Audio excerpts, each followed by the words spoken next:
अथ कालभैरवाष्टकम्। देवराजसेव्यमानपावनाङ्घ्रिपङ्कजं व्यालयज्ञसूत्रमिन्दुशेखरं कृपाकरं नारदादियोगिवृन्दवन्दितं दिगम्बरं काशिकापुराधिनाथ कालभैरवं भजे।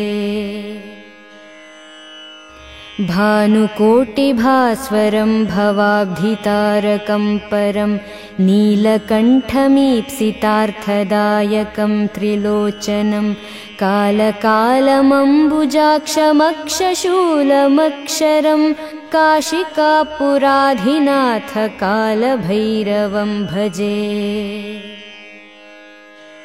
शूलटङ्कपाशदण्डपाणिमादिकारणं श्यामकायमादिदेवमक्षरं निरामयं भीमविक्रमं प्रभुं विचित्रताण्डवप्रियं काशिकापुराधिनाथ कालभैरवं भजे।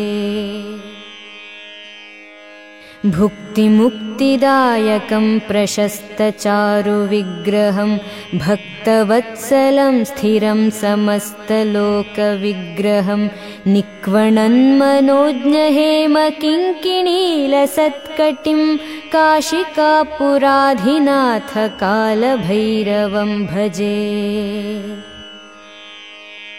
धर्मसेतुपालकं त्वधर्ममार्गनाशकं कर्मपाशमोचकं सुशर्मदायकं विभुं स्वर्णवर्णकेशपाशशोभिताङ्गनिर्मलं काशिकापुराधिनाथ कालभैरवं भजे। रत्नपादुकाप्रभाभिरामपादयुग्मकं नित्यमद्वितीयमिष्टदैवतं निरञ्जनं मृत्युदर्पनाशनं करालदंष्ट्रभूषणं काशिकापुराधिनाथ कालभैरवं भजे।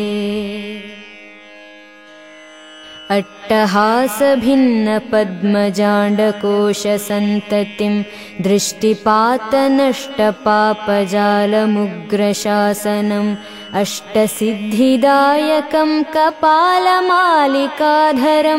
काशिकापुराधिनाथ कालभैरवं भजे। भूतसङ्घनायकं विशालकीर्तिदायकं काशीवासिलोकपुण्यपापशोधकं विभुं नीतिमार्गकोविदं पुरातनं जगत्पतिं काशिकापुराधिनाथ कालभैरवं भजे। कालभैरवाष्टकं पठन्ति ये मनोहरं ज्ञानमुक्तिसाधकं विचित्रपुण्यवर्धनं शोकमोहलोभदैन्यकोपतापनाशनं ते प्रयान्ति कालभैरवाङ्घ्रिसन्निधिं ध्रुवं ते प्रयान्ति कालभैरवाङ्घ्रिसन्निधिं ध्रुवम्। देवराजसेव्यमानपावनाङ्घ्रिपङ्कजं व्यालयज्ञसूत्रमिन्दुशेखरं कृपाकरं नारदादियोगिवृन्दवन्दितं दिगम्बरं काशिकापुराधिनाथ कालभैरवं भजे। भानुकोटिभास्वरं भवाब्धितारकं परं नीलकण्ठमीप्सितार्थदायकं त्रिलोचनं कालकालमम्बुजाक्षमक्षशूलमक्षरं काशिकापुराधिनाथ कालभैरवं भजे। शूलटङ्कपाशदण्डपाणिमादिकारणं श्यामकायमादिदेवमक्षरं निरामयं भीमविक्रमं प्रभुं विचित्रताण्डवप्रियं काशिकापुराधिनाथ कालभैरवं भजे।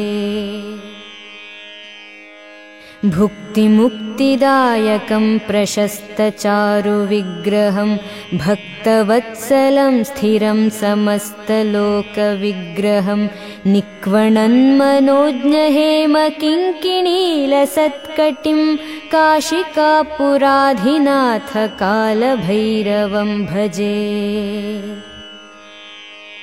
धर्मसेतुपालकं त्वधर्ममार्गनाशकं कर्मपाशमोचकं सुशर्मदायकं विभुं स्वर्णवर्णकेशपाशशोभिताङ्गनिर्मलं काशिकापुराधिनाथ कालभैरवं भजे। रत्नपादुका प्रभाभिरामपादयुग्मकं नित्यमद्वितीयमिष्टदैवतं निरञ्जनं मृत्युदर्पनाशनं करालदंष्ट्रभूषणं काशिकापुराधिनाथ कालभैरवं भजे। अट्टहासभिन्नपद्मजाण्डकोशसन्ततिं दृष्टिपातनष्टपापजालमुग्रशासनम् अष्टसिद्धिदायकं कपालमालिकाधरं काशिकापुराधिनाथ कालभैरवं भजे। भूतसङ्घनायकं विशालकीर्तिदायकं काशीवासिलोकपुण्यपापशोधकं विभुं नीतिमार्गकोविदं पुरातनं जगत्पतिं काशिकापुराधिनाथ कालभैरवं भजे।